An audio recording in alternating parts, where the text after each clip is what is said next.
അസ്സലാമു അലൈക്കും. ഇൻഷാ അല്ലാഹ് ഞാൻ പറയുന്നത് 2026 ഇലക്ഷൻ നിയമസഭ ഇലക്ഷൻ കോൺഗ്രസ് ഭരിക്കില്ല. LDF മൂന്നാമതും LDF വരും. LDF ആര് ഭരിക്കും എന്ന് പറയാനില്ല. മൂന്നാമത് LDF വരും. LDF സർക്കാർ. കോൺഗ്രസ് പ്രതിപക്ഷത്ത് കരിയ അത്ര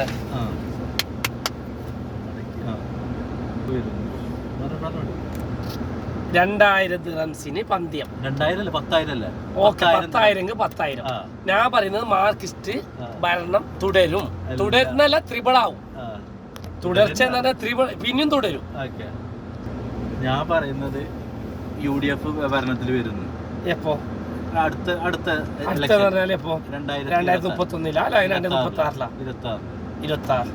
അടുത്ത ഇലക്ഷന്. അടുത്ത ഇലക്ഷൻ പറഞ്ഞാല് ഇന്ന് 31 വരും.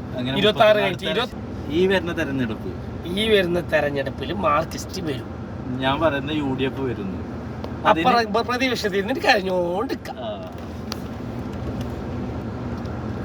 കോൺഗ്രസ് അഥവാ ജയിച്ചെങ്കിൽ ഞാൻ 10,000 കൊടുക്കും. ഇൻ കേസ് ജയിക്കാൻ 100% ചാൻസ് ഇല്ല. ഞാൻ പറയുന്നത് മാർക്സിസ്റ്റ് ജയിക്കും. മാർക്സിസ്റ്റ് ജയിച്ചാൽ മുസമ്മിൽ എനിക്ക് 10,000 തരണം. മുസമ്മിൽ ഓക്കെ ആണോ? 10,000 റൺസ് ആണ്.